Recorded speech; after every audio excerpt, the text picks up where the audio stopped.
Welcome back to the Berg podcast. This is Brian. With me today, I've got Dan. Hey, everybody. And Ford. Hey, how are you? And conversation came up recently and thought it'd be a good topic for the podcast. A little bit about some culture in a way and upbringing in another way, but the definitions between pride and proud. And we're sort of like walking through why we act the way we do and the difference between those words and how it makes an important impact in how we behave, what we're asking for people to do, or ourselves, really, in a lot of ways. Yeah, a couple weeks ago, JD was on the podcast, and I was listening to it. At the end, he was talking about being proud of what you do and how you do it and stuff like that. And it really caught me. It made me think because growing up in a Christian background, the word pride has some connotations. There's a lot of verses that kind of say, pride goes before the fall and things of that nature. And so how to define the difference in that? Because, wanting to do your best and putting your name on it. And some of our core values really do speak to being proud of what you do and how you do it. But then that word pride comes in and all of a sudden it kind of has a connotation from my upbringing in the area. You're like, oh, no, that's not. So we just thought it's kind of interesting how the same word, depending on what you're used to and your background, really can take it into two different directions. Yeah, I mean, there's definitely a difference, right? I mean, I would say taking pride in what you do is different than being prideful in what you do, right? Yeah, I think we talk about it. I think you walk a line towards boastful. When you get outside of just being proud to being boastful, because you can take pride or a number of behaviors and feelings and actions, and you can take them pretty far along the scale of how much pride you take in things or how proud you are. And as long as you're aware of it and you manage it, I think it doesn't become a problem. It's when you lose sight of it and you're blinded by that act in itself and move, out of just being proud into boastful. So that's sort of how I took it when Ford started to talk about it. I don't have the same view of pride. I mean, I certainly know some of the passages, not as many as Ford would know, but some of the passages. But I don't have the same. I'm not as impacted when I hear the word that I have a negative connotation on it, but I can certainly relate to it. Yeah, for sure. As a young man, there was always something, satisfying about. I worked in the maintenance division of a company locally when I was in college, and it was always like really satisfying to me to turn around at the end of a day and see a project that's finished or that you've done well, you've given the right amount of effort to, and it looks the way it's supposed to look, and maybe you went above and beyond at times, and to know that like you did that, right? I think that's one of the really cool things about the construction world. In a lot of ways, our folks at times, they do some really cool stuff. They do it really well, and they get to turn around and be like, well, I played a hand in that thing being accomplished, and be proud, be full of pride in regards to what they were able to contribute to something. And that's one of those key things in, I think, a lot of the things we talk about. And when we're talking about some of our core values is, when we say build something worth putting your name on, that's part of it, right? You wouldn't want to put your name on something crappy. So be proud of what you did, do it and turn around. It's okay to be, proud of what you've accomplished. Yeah, I think it also how it ties to the culture here is that, when we started doing marketing, right? Like that was a complete, I'm still uncomfortable with it. And we've been doing it for 3 years, right? Just because of how my upbringing and all that kind of stuff comes into that. And it's like, I want to do the best job I can in anything I do, but I don't want to talk about it or any of those other factors just because of that upbringing. Whereas it's brought it around to that you can show what you've done and try and do it in a concise manner and explain it to them, but it's not in a way that is boastful or overreaching, we will say. Right. Yeah. I mean, and we talked about this a few minutes ago, actually, before we started recording here, right? And I think, Ford, you'd admit that you don't mind the name Berg being attached to things that have been done well, right? Like you would like for our company to have a reputation of doing things that are high quality and appealing to customers, right? That's fair. Definitely, but I mean, if I would go back, turn the clock back 18 years, it probably would not be Berg Construction. Right. That's where I was starting to go with that. So it's not that you wouldn't want it to be done well, or that you wouldn't want to feel feel proud of doing something, but I think part of that upbringing you're talking about has made it difficult at times for you to not feel boastful or prideful, because your name is sort of that walking billboard for all the stuff that our folks put their hands on. Right. And I think part of having to make the transition, having you guys to help me through that, but also that, like I have to look outside because there's a lot of people that are part of this to make this happen. And for them to be they can be proud of what they've done, even if it does have my last name on their shirt or whatever it is, but it's not me. So that's the benefit now, is that it's everybody doing this to make it happen. And I still would like it to be the same quality that when it was myself and maybe my brother working, but that transition is that they want to be able to show it off. And it's not to show it off for myself or for us. It's for everyone to show off their hard work. And so it's still a work in progress, shall we say. You know what's funny is we talk about it in a lot of different things, but so many times when you make a rule or a law, or you just make an assertion of trying to make an explanation of a word, what you're trying to do really is you're trying to limit, how it's going to impact. Like we talk about when you make a law, you wanted to stop from a particular behavior occurring. But in all likelihood, you're only going to stop people who will follow the law, you Mm-hmm. know? And I think that that's one of the things that always bugged me about when, pride or boastful or any of those words was so much of that is good. And it's what makes the people you identify as great, great. And it's only when they take it a little too far that then we start to have a different feeling about it. But we have to do that because of the minority. You know what I mean? The majority of people that are take pride in what they do and go out and do it.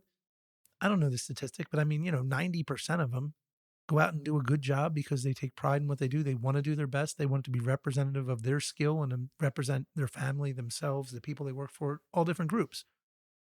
There's only a small percentage that are going to like throw it in your face and be boastful and be ridiculous about it.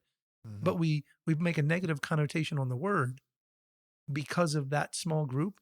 And it was one of the things we really had to work through was how do we get there? Because so much of what we want to do when we market is show the grit, I mean, show the hard work, show what it really is, get it done, farmer mentality, be an owner, all these things. It's really about getting it done. But at the core of it, you wouldn't get anything done if you didn't take pride in what you do. You know what I mean? You'd just end up lazy or stagnating.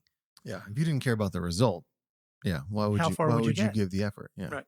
Right. Yeah. So it's a weird thing that way, that you want to manage it, but also Yeah. you can't, you won't accomplish anything without it. I mean, Ford takes pride in things, in everything he does.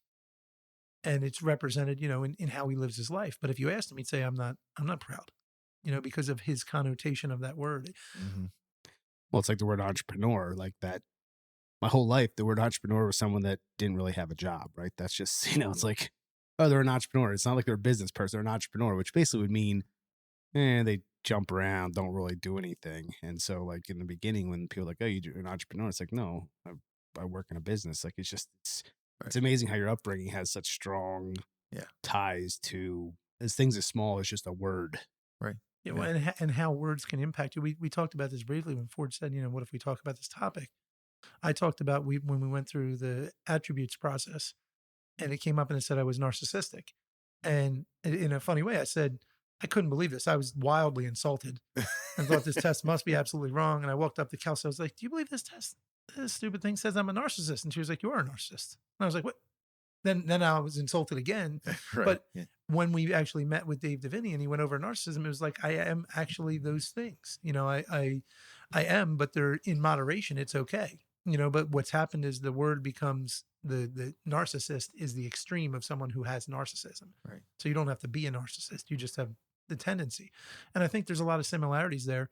But in the same line, that allows me to do a lot of what I do because I want people to I want to succeed, and I'd like to succeed in a way that people know this is what we did and take pride in it. You know, it runs right along with that pride, but it has to be managed. Otherwise, it Mhm. gets out of control. Yeah, for sure. Yeah, and I think that that is the, we're living in an age, we're not going to get to be how old we are, but we're living in an age with, social media and different things where you see, again, you see that 10% that are really overselling their Right. talents or their blessings because that's just what we're doing nowadays. And so you kind of resist that even stronger. So you're always very I can't Yeah. even speak, like you're always more considerate of what you're doing because you don't Yeah. want to be considered one of those people. You don't want to be saying something you can't do. You don't want to be saying, you know, anything that isn't factual because you don't want to be considered one of those people that is just, making things up as they go along. Yeah, and it's a fine line, right? Because we're not trying to make a living because you think we're good or we display that we're good. We're trying to make a living being good. Like we want to do things well. We want to be trusted. We want to have quality in our work. And like the fine line there is you don't necessarily we're not trying to throw it in people's faces and say we're better than everybody else. It's like, well, no, we are who we are and we feel like we're committed to giving you something worth us putting our name on. Yeah, going back to the we're just going to be better tomorrow than we were today.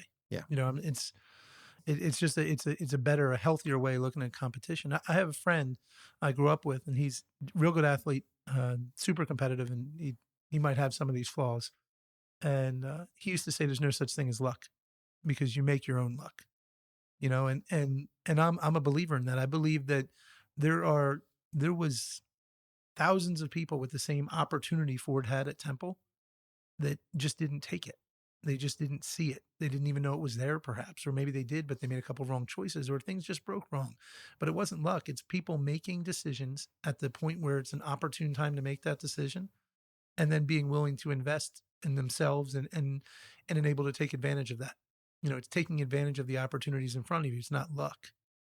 What's that saying? Something about the hardest working people or also the luckiest or something like that because you make your own Yeah, something to that. Yeah. yeah. Like, it's Yeah. kind of it ties together in a way of sorts. Right. Sort of that the duck mentality, right? Like going 1,000 mile an Thousand hour miles an hour. underwater, That's one of but my favorites. above the surface, everything's calm and collected. Yeah. So yeah. Like, Yeah. So, no, I think, part of what we're trying to get across here is that we really want people to take that. And, yeah. maybe if they don't see us promoting it in a way that they're used to, we just kind of want to explain from the background of why maybe we choose to display things or talk about things in a particular way. Right. And it's because it's some context to that because they might be like, why didn't this job that we did get to be put on the social media platforms or talked about or Yeah. put in a profile?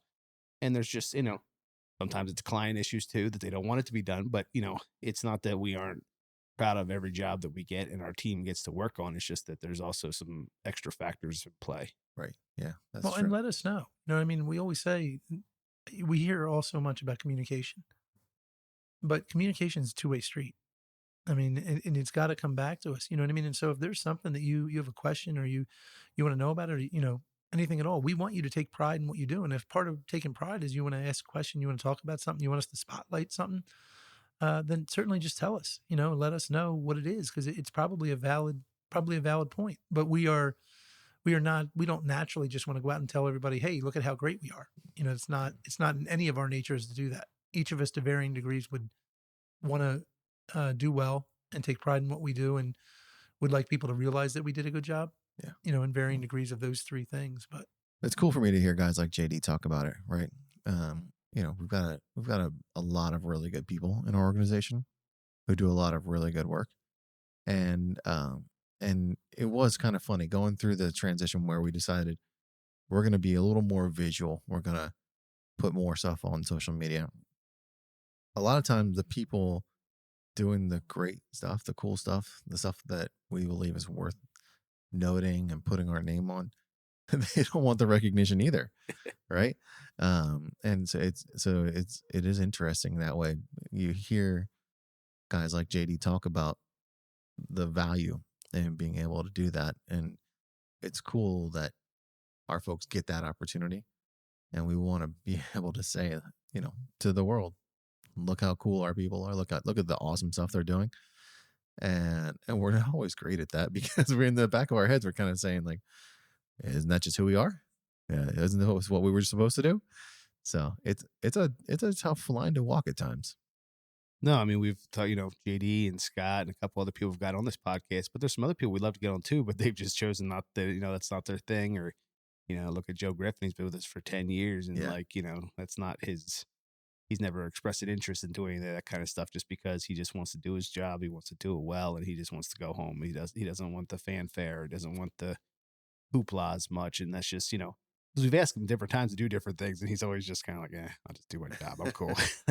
And so it's, is it, culture you elect people that are, to be part of your team that are similar in ways? I'm not really sure what it is, but it's interesting how different people and their characteristics make a difference into how you can express certain things because of what they're comfortable with or what they want to do. Yeah, for sure. And I'll say it here. We'll see if it makes it through. Is one thing I do want to do towards the end of the summer. I want to get Kelsey and Christian on a podcast separately and together. I just think The newlywed games. I think before and after, like a 6-month maybe review, like sometime like next January, but one right before they get married. How well do they know each other? A little newlywed game action. I think that could be a fun podcast for everybody except Christian and Kelsey.